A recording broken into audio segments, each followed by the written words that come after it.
For a moment, Frieza thinks that the Saiyan currently standing in front of him is also the one who killed his father, since he hasn't seen very many Saiyans, and after all, Frieza isn't the most racially sensitive. But because of his Earthling upbringing, he would see that not all Saiyans look the same, and after all, the one in front of him has spiky black hair rather than spiky blonde hair. Also, having learned to sense power levels, Frieza doesn't think there's a chance in hell that this guy could have taken down someone related to him. He's gotten a lot stronger since arriving on Earth, but this guy doesn't even compare to him when he was a child, let alone his full-grown father. So recognizing this man as not the same who killed his family, Frieza decides to allow him safe entry to the planet, as well as getting him a bed to sleep on, and maybe even some nice warm food, because if Frieza himself is any example, not all outsiders are bad. But before Vegeta can wake up and enjoy any of his food, Grandpa Gohan would pull Frieza aside, telling him that he's adopted.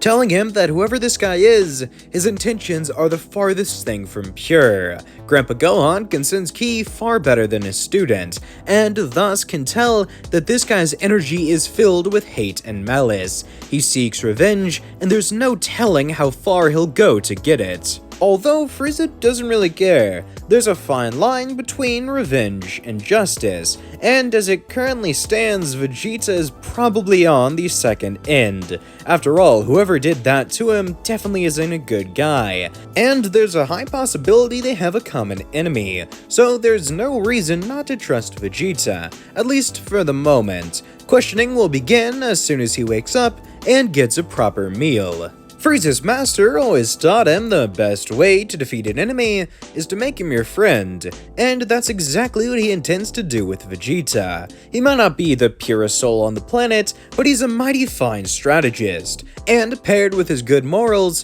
there's no way he's killing off Vegeta just because he might be a threat. When the former prince does wake up though, he's not being immediately interrogated by Gohan or Frieza, rather he's being brought some food by Bulma. A nice, steaming hot meal was prepared by the Brief's family chef, and Bulma herself wanted to bring it in, that way she could get some more alone time with Vegeta. No, nothing dirty yet, they're still technically teenagers, but there's definitely some romantic tension, even if that is just holding hands for the moment. But there actually is more of a purpose behind this. Rather than just giving him a hot meal, she also wanted to make sure that he wasn't some bad guy here to destroy the planet. Honestly, she has no idea who this guy is, and he could be a foreign alien invader.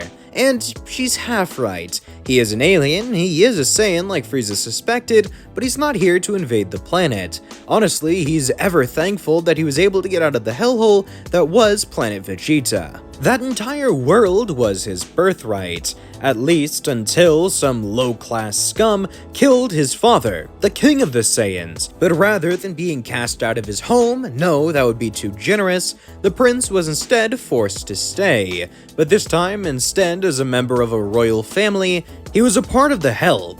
Now, this doesn't sound too bad until you realize he was having to pick up after the man who killed his father. But not just that, anytime he stepped out of line even remotely, another member of his family would be killed. For some sick reason, Kakarot enjoyed picking on the prince. He realized there was nothing the helpless Vegeta could do as he watched each member of his family die in front of him. First his mother, then his uncle Nappa, then his younger brother Tarbal. Anybody that Vegeta had any sort of connection with, anybody he ever loved, would die in front of him, all while hearing the terrifying cackles of the Super Saiyan, once a symbol to all of the honorable warrior race, now just a bloodthirsty monster you warn your kids about around the campfire. Although eventually Kakarot got bored of playing with the prince, instead deciding to just throw him in the dungeon and wait for starvation to catch up to him. Then the prince's head would be cut off and put on a spike next to his father. Eventually, Vegeta would lose hope, believing he really would die down there, although a portal would open and he would be let free. Hearing all of this, Bulma is really happy she didn't wish for that lifetime supply of strawberries. This story could have had a much sadder ending. Frieza is listening from the other room and his heart is filled with rage, as he can't believe somebody this evil exists out there. But to a point, he also feels fear. Not fear of death, and certainly not fear of the Super Saiyan, but rather what would have happened if Kakarot didn't kill his father? What if Frieza grew up to rule over the universe? Would he be just like the Super Saiyan that he so despises? Well, there's no way to really tell. The only thing he can do to guarantee he doesn't go down that route is to take out Kakarot. Make sure that he can leave whatever of his past is still with him behind him. Although he's not going to do it alone. He realizes it'd be selfish to take out Kakarot by himself. Vegeta has been put through so much by that Saiyan, it's only fair that the prince gets to come along, and possibly even reclaim his title. Frieza walks into the room and says hi to Vegeta, introducing himself formally as Frieza, the defender of this planet, before then stepping outside with Bulma. He asks if she'd be able to create a spaceship that could bring them to the planet of the Saiyans. That way they could get revenge on Kakarot. However, Bulma isn't sure. She is only 16 right now. She's not the same scientific genius she was later in life. Although her father is still at his peak, so maybe he could work something out.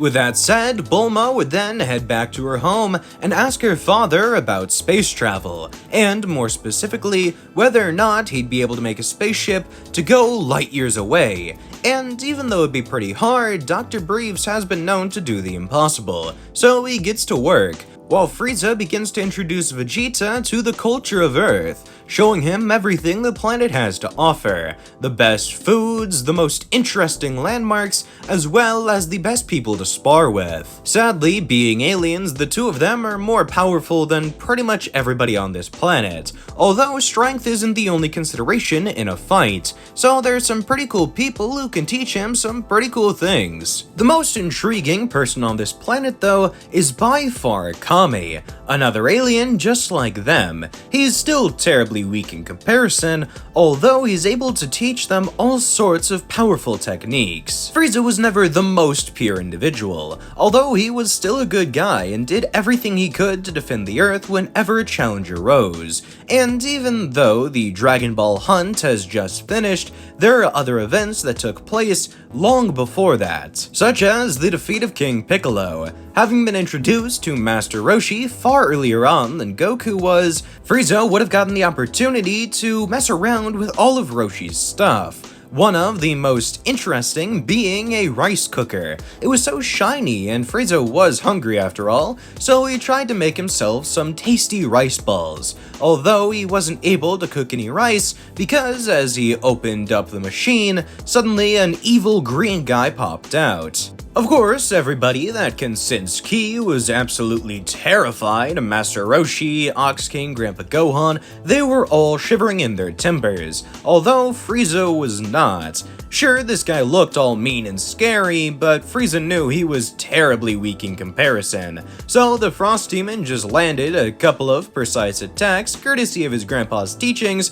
before then absolutely obliterating King Piccolo. But only after the monster spits out an egg, which Frieza would try and poach, although Kami intervenes before it gets the chance, as if that egg dies, then so does the Guardian of Earth. Kami is purely working in his own self-interest, but he also wants to meet Frieza, the person who just slayed Piccolo as if it was nothing. This leads to Frieza training under Kami long before Vegeta ever arrived, meaning that when the Saiyan Prince does, he would be offered the same sort of training by the Guardian. But even with all of the power he would have gained from attempting to fight against Kakarot all those years, Vegeta is still terribly weak in comparison to Frieza. So the Frost Demon just decides to go back to Grandpa Gohan's place and get some much needed rest. He's awfully tired after that grand adventure.